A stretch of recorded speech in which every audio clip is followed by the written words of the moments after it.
그래서 내용을 요약하는데 이제 구조를 활용하는 거죠. 간단하게. 저는 주로 뭐 저쪽에 있는 왼쪽 것 같은 마인드맵 같은 저런 걸 많이 이용하는데 이런 어떤 그런 도식도 표도 이용할 수 있다는 생각이 듭니다. 그 다음에 글을 읽고 글쓰기가 말하고자 하는 주장이나 주제를 파악한다. 여러분 한번 잘 생각해 보세요. 지금 여기 그 이제 파악 읽기에서 파악이 나오는데 텍스트 종류가 뭘 것 같습니까? 글을 읽고 글쓴 이의 주장 이야기가 나오잖아요. 그러면 최소한 이 글은 설득하는 글이겠죠. 그죠? 논술문이라고 말을 많이 할 텐데 설득하는 글을 읽고 설득하는 글을 쓴 글쓴이의 주장과 주제를 파악한다고 되어 있잖아요. 제가 이제 그런 말씀 여러분 드린 거 기억나세요? 이전 시간에 삼상연구에 나와 있는 읽기 교육과정에 중심생각이 나온다고 말씀드렸잖아요. 중심생각은 제가 주제와 다르지 않다는 말씀을 제가 드렸는데 5, 6학년 읽기에서 나오는 이 주제란 말은 중심생각이라는 주제가 아닌 거죠. 이건 뭐죠? 타픽에 가깝죠. 그죠? 타픽. 사실 이것은 타픽 같은 거죠. 근데 타픽을 좀 넘어서 아닙니다. 잠깐만요. 사실은 아닙니다. 다시 말씀드립니다.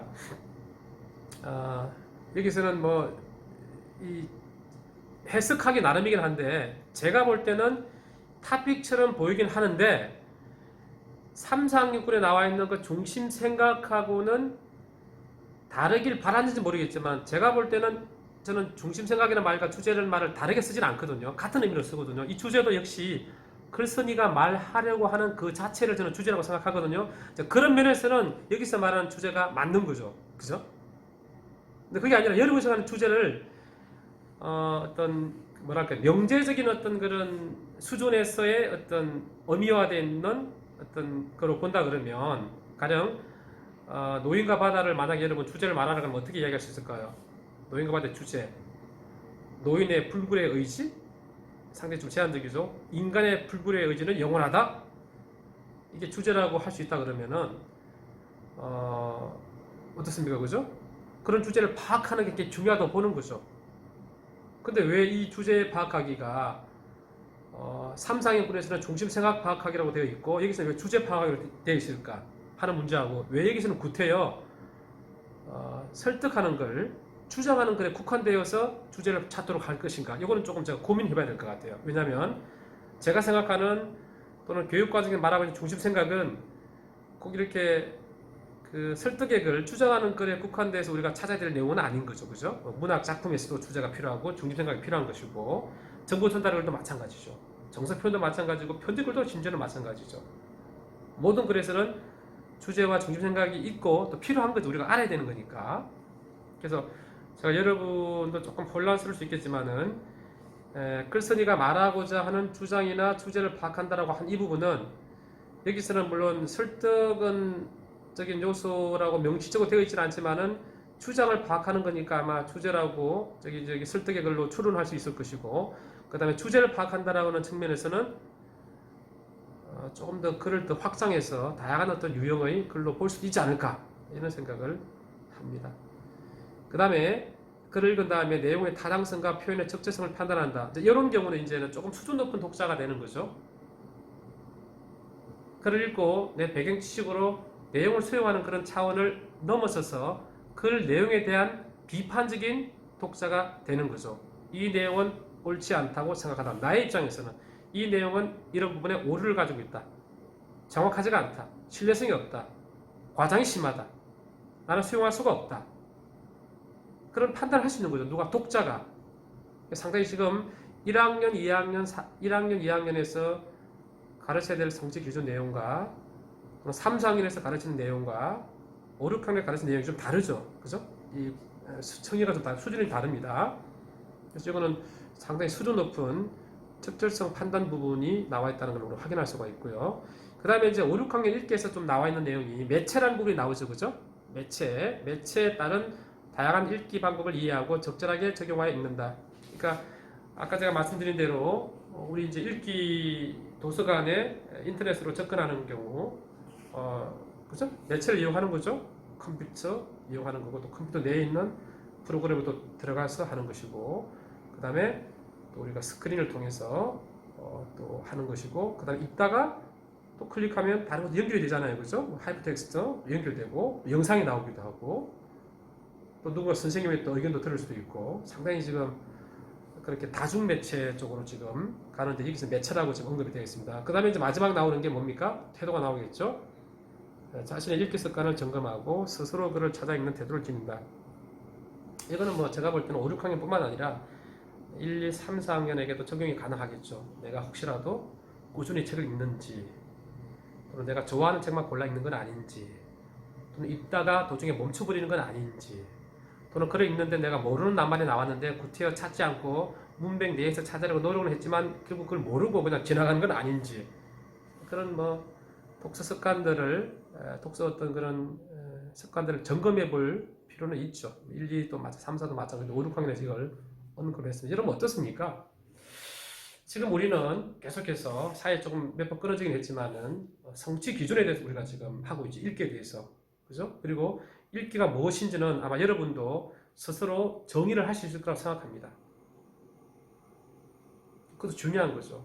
왜 중요하냐면 정의가 되고 그것을 나의 지식, 나의 배경 지식으로 만든다 그러면 그 다음에는 내가 학생들을 대상으로 읽기 지도를 해야 되니까 내 속에 정의되어 있는 읽기에 대한 나의 태도와 자세와 철학이 결국은 학생에게 영향을 미치게 되는 거거든요.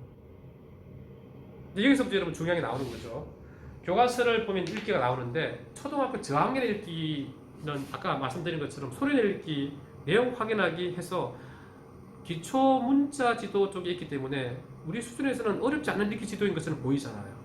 그렇죠. 글자를 정확하게 읽는다. 식별을 잘해야 되니까 내용을 확인한다. 파악한다. 물론 때때로는 인물에 사람이 처해 있는 상황을 이해한다. 필요하겠죠. 그렇죠. 그런데 우리가 놓치지 않아야 될 게 뭐냐면 읽기를 하는 주체가 누구입니까? 학생이잖아요. 교육의 가치가 어디에 있냐는 여러 가지 보겠지만 그 개인이 의미 있는 삶을 살도록 우리가 도와주는 게 중요한 건데 그 학생들이 읽기 활동을 하면서 그 학생들이 가지고 있는 개인의 경험들, 그 배경 지식이 정말 소중하게 의미 있게 활용되고 있구나를 학생이 스스로 느끼게 해주는 게 중요하다는 거죠.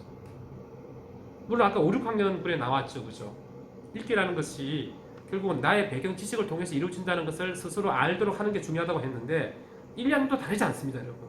그죠? 교육과정 내용 성취 규정에는 없지만 1, 2학년 학생들이 독서활동을 하면서 그 글을 읽으면서 자기의 생각, 의견, 내용 확인을 하면서 자기의 생각을 말할 수 있는 것은 결국은 자기가 가지고 있는 배경 지식, 경험들이거든요. 그래서 읽기 선생님이 갖추어야 될 중요한 사실 중에 한 가지는 학생이 가지고 있는 기본 배경 지식이 참 소중하다는 것을 학생 스스로 느끼도록 만들어주는 거죠. 그럼 어떻게 될까요? 읽기 수업 한다면 어떻게 될까요, 여러분? 읽기 교과서 여러분, 읽기 교과서 보면 이렇게 당연히 이렇게 뭐 자소나 문자나 낱말을 가르치는 게 상당히 많이 나오는데 사이에 또 뭐가 나오냐면 글자 글읽기가 나오거든요. 다 함께 아야어여라는 글이 나옵니다. 그죠? 이것도 이제 글자 지도를 하죠. 그죠? 글자 지도를 하는데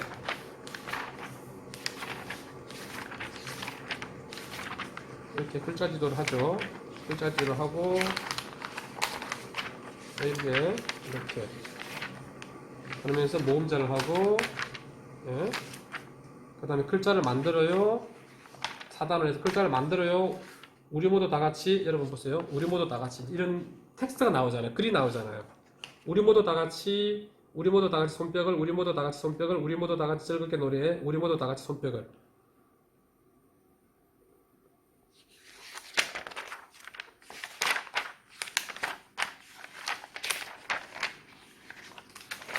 낮자 나오고요. 리리리자로 끝나는 말은 개나리, 너구리, 병아리, 잠자리, 오리 한 마리. 어떻습니까, 여러분? 의미 구성의 의미를 두기가 상당히 제한적인 그런 텍스트가 좀 나오죠, 지금은. 그렇죠? 기본 음질표가 나오고요. 음질표가 나오고. 밤길.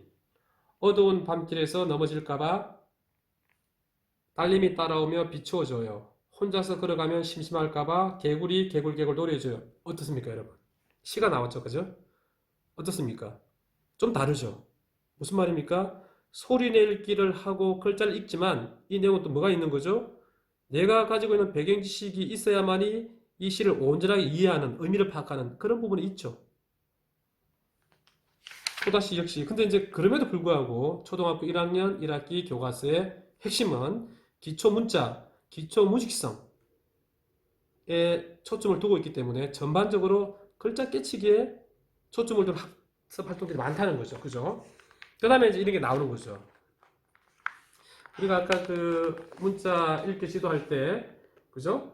뭐 의미 중심 또는 발음 중심, 음성 중심 이야기하면서 했는데 지금 이런 경우에는 지금 어떻습니까, 여러분? 쭉 오다가 또 그렇게 자음 모음을 이렇게 하는 그런 학습 활동, 그 다음에 음절도 또 지도하고 음성 중심으로 하다가 이제는 이렇게 이야기를 또 읽는 거죠.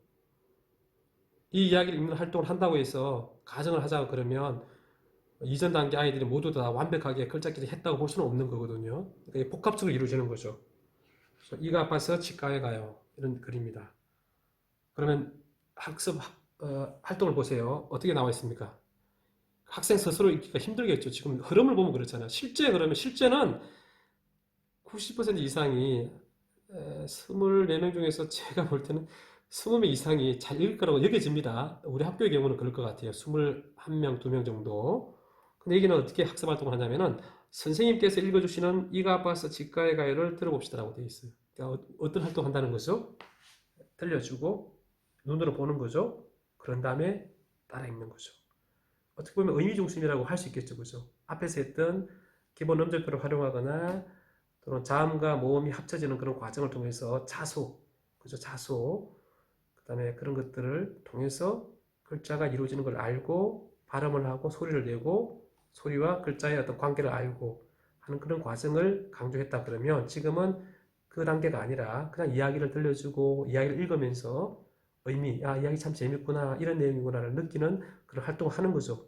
이런 활동을 통해서 학생들의 뭡니까? 글자 깨치기에 초점을 두지만 또 한편으로는 학생이 가지고 있는 배경지식을 일하는 것이 읽기 활동에 중요한 역할을 한다는 것을 또 인식하도록, 느끼게 하도록 만들어줄 수 있는 거죠.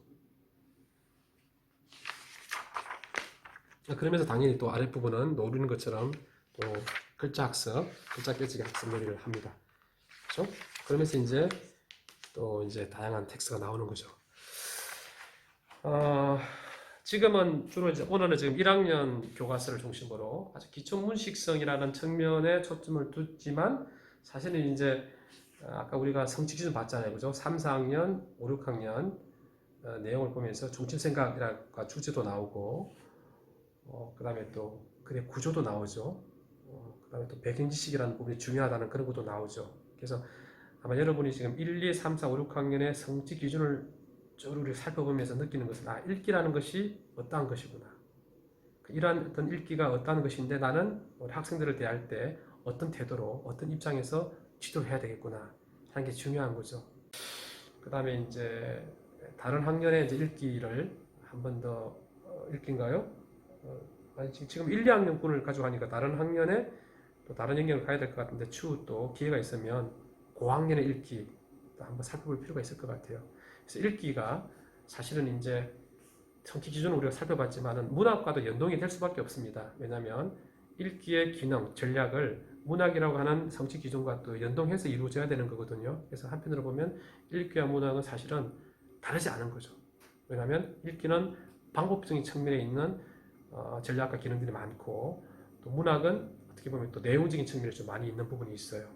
물론 문학 내에서도 상당히 뭐 전략도 있지만 그래서 읽기와 문학을 하나로 묶어서 할 수 있지만 지금은 우리가 성취 기준 중심으로 하고 있다는 그 말씀을 드리고 싶습니다.